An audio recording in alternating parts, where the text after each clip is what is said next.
हाय बेचारी बहू। सरिता की शादी एक अच्छे परिवार में हुई है। उसका पति रोहन उसे बहुत प्यार करता है। घर में उसकी सास शांति और ननद मीनाक्षी भी है, जो सरिता के किसी काम में दखल अंदाजी नहीं करती। लेकिन फिर भी सरिता को ऐसा लगता है कि दुनिया की सबसे ज्यादा बेचारी बहू वही है और सबसे ज्यादा अत्याचार उसी पर हो रहा है। माँ जी, ये लीजिए आपकी चाय। अरे बहू, तूने इतनी ज्यादा चीनी क्यों डाल दी चाय में? हाय हाय माँ जी, मैंने तो उतनी ही मीठी बनाई है जितनी मीठी आपको पसंद है। माँ जी, आपको तो मेरे हाथ की चाय अच्छी ही नहीं लगती। जब देखो कुछ न कुछ कमी निकाल ही देती हो। अरे बहू, तू एक बात के पीछे ही पड़ जाती है। मैंने ऐसा कब कहा कि तू रोज चाय खराब बनाती है? सरिता अपने कमरे में चली जाती है और फोन उठाकर अपनी माँ से बात करती है। हेलो माँ, कैसी हो आप? क्या कर रही हो? मैं तो ठीक हूँ, पर तू बता, तेरा मूड कैसा है? तेरी आवाज से लग रहा है कि कुछ तो हुआ है तेरे ससुराल में। अरे क्या बताऊँ माँ, यहाँ तो हर समय मेरे साथ बहुत बुरा व्यवहार होता है। मैंने अपनी सास के लिए इतनी अच्छी चाय बनाई, लेकिन मेरी सास चाय पीते ही मुझे 4 बातें सुना दी। बेटी, तू इतनी छोटी छोटी बातों पर ध्यान ही क्यों देती हो? तुम्हारी सास ने कुछ बोल भी दिया तो क्या हो गया, वो बड़ी है ना तुझसे। माँ ने इतना समझाया, लेकिन इस बात का सरिता पर कोई असर नहीं हुआ। अपनी बेचारी बहू की छवि वो बदलना ही नहीं चाहती। अगली सुबह सब नाश्ते की टेबल पर बैठकर नाश्ता कर रहे थे, तभी सरिता ने अपने पति से कहा, सुनिए जी, मुझे ना आज बाजार से कुछ सामान लेकर आना है। आज आप ऑफिस से आने के बाद मुझे लेकर चलना ना। भाभी, मुझे भी कुछ किताबें खरीदनी है। आप दोनों जा ही रहे हो तो मेरी किताबें भी ले आना। लो, अभी तो बात ही की है बाजार जाने की, तो एक फरमाइश आ गई। माँ जी, आप भी बता दो कुछ, और हाँ, मोहल्ले वालों से भी बोल दो अगर वो कुछ मंगवाना चाहते हो तो। बेचारी मीनाक्षी अपना सा मुंह लेकर रह गई। ये सब देखकर रोहन से चुप नहीं रह गया और वो गुस्से में बोला, सरिता, क्या हो गया है तुम्हें? मीनाक्षी ने तो सिर्फ किताबों के लिए बोला है। तुम्हें मीनाक्षी से इस तरह से बात नहीं करनी चाहिए। माफी मांगो उससे अभी। क्या? मैं माफी मांगू? दिन भर आपके घर के काम करूं मैं, आपकी और आपके घर वालों की बातें सुनूं मैं, और अब माफी भी मैं मांगू? ऐसा कभी नहीं हो सकता। ये बोलकर सरिता वहां से चली जाती है। एक दिन उनकी पड़ोसन घर आती है। अरे सरिता, क्या कर रही है? और क्या करूंगी भाभी जी, बस घर का काम ही कर रही हूँ। आप बताओ कैसे आना हुआ? अरे मैं तो तुम्हारा हालचाल पूछने आई थी, लेकिन तुम तो बिजी लग रही हो। कोई बात नहीं, मैं बाद में आ जाऊंगी। और क्या करूं भाभी जी, जब से शादी होकर आई हूँ ना, बस काम ही कर रही हूँ। और इस घर में ना कोई मेरी कदर नहीं करता। पति है जो बस घर से ऑफिस, ऑफिस से घर। ननद को तो कॉलेज से फुर्सत नहीं। बची सास तो उनका सारा समय मेरी गलतियां निकालने में लग जाता है। अरे ये क्या कह रही हो सरिता? तुम्हारी सास तो पूरे मोहल्ले में तुम्हारी तारीफ करती फिरती है कि तुम बहुत अच्छी हो, पूरा घर तुम्ही ने संभाल रखा है। हाँ तो क्या हुआ, इसमें गलत क्या कहती हैं? सच्ची तो कहती हैं। मेरी मर्जी के बिना इस घर का पत्ता भी नहीं हिलता। शाम को जब रोहन घर आया तो उसने सबसे कहा, कल हम सबको मौसी जी के घर जाना है। उनकी बेटी की शादी है। सब अपनी अपनी पैकिंग कर लो, सुबह होते ही निकल जाएंगे।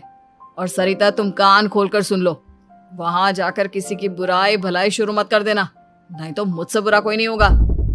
हाय हाय जी, आप तो ऐसे कह रहे हो जैसे मैं सुबह शाम सबकी बुराई करती फिरती हूँ। आज तक कोई कह नहीं सकता कि मैंने किसी की पीठ पीछे किसी के बारे में कोई बुरी बात बोली हो तो। अरे बस बहू, बात को और ज्यादा आगे मत बढ़ा। हमें सब पता है तो हमारे साथ क्या व्यवहार करती है।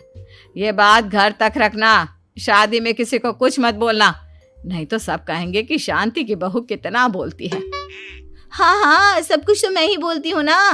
आप लोग तो हर समय फूलों की बारिश करते रहते हो मेरे ऊपर। सारी गलती मेरी है जो मैं इस घर में आई। सबका कितना ध्यान रखती हूँ, लेकिन फिर भी मेरी तो आप लोगों की नजर में कोई कदर ही नहीं है। अगली सुबह सब लोग मौसी जी के घर पर चले जाते हैं। वहां पर शादी का माहौल होता है, सब जगह चहल पहल होती है, बहुत सारे मेहमान आए हैं। सरिता को वहां बहुत अच्छा लग रहा है। वो अपने मन में सोचती है, यहाँ कितना अच्छा लग रहा है, कितनी रौनक है। मैं यहाँ किसी से ज्यादा बात नहीं करूंगी। अगर मेरे मुंह से कुछ ऐसा वैसा निकल गया तो रोहन जी तो मुझसे गुस्सा हो जाएंगी।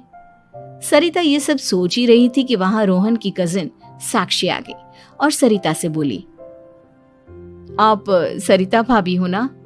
जितना आपके बारे में सुना था आप तो उससे भी ज्यादा सुंदर हो। हाँ वो तो है, मेरी सुंदरता की तारीफ सब करते हैं। मेरे मायके में तो सब यही बोलते हैं कि रोहन जी की किस्मत बहुत अच्छी है जिन्हें मैं मिली। लेकिन आप कौन है? मैंने आपको पहचाना नहीं। मैं रोहन भैया की कजिन हूँ। आपकी शादी पर नहीं आ पाई थी ना, इसलिए आप मुझसे मिली नहीं कभी। शांति मौसी और मीनाक्षी आपकी बहुत तारीफ करते हैं। क्या कहा तुमने? मेरी तारीफ? कभी नहीं। मेरे ससुराल वाले कभी मेरी तारीफ कर ही नहीं सकते। मैं इतनी अच्छी हूँ, मेहनती हूँ, लेकिन उन्हें तो मेरी कदर ही नहीं।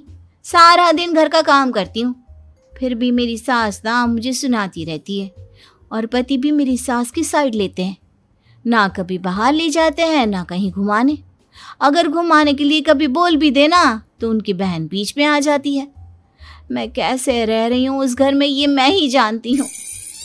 सरिता की ये बातें सुनकर साक्षी को बड़ी हैरानी हुई। अब वो हर किसी के सामने अपनी बढ़ाई और ससुराल वालों की बुराई करने लगी। रोहन और शांति को सरिता पर बहुत गुस्सा आया, लेकिन वो चुप रहे। अगले दिन जब वो अपने घर पर आए, सरिता, तुमने क्यों सबके सामने मेरी इज्जत का तमाशा बनाया? तुमसे बोला था ना कि चुप रहना। अजी ऐसा भी क्या कह दिया मैंने जो इतना भड़क रहे हो? तुम जहां जाती हो अपना रोना शुरू कर देती हो, कभी किसी दूसरे की बात ही नहीं सुनती, बस अपनी कहती रहती हो।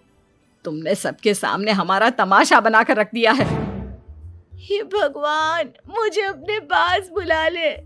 जिस घर में मेरी कदर ही नहीं उस घर में मेरा क्या काम?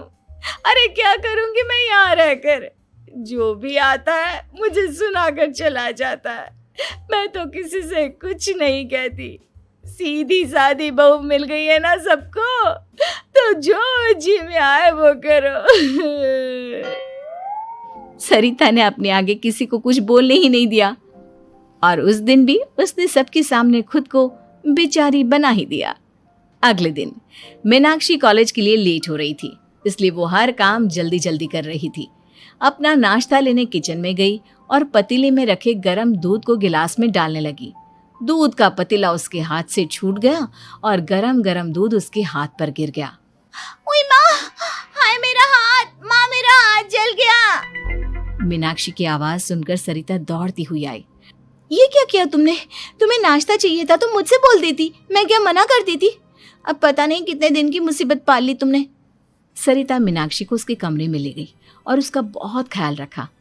उसका इस तरह से ख्याल रखना शांति और रोहन को थोड़ा अजीब लगा। माँ, सरिता के दिमाग का भी कुछ पता नहीं। कल शादी में सबको इतना कुछ बोल कर आई है हमारे बारे में, और अब मीनाक्षी की कितनी अच्छी देखभाल कर रही है। ये ऐसा क्यों करती है?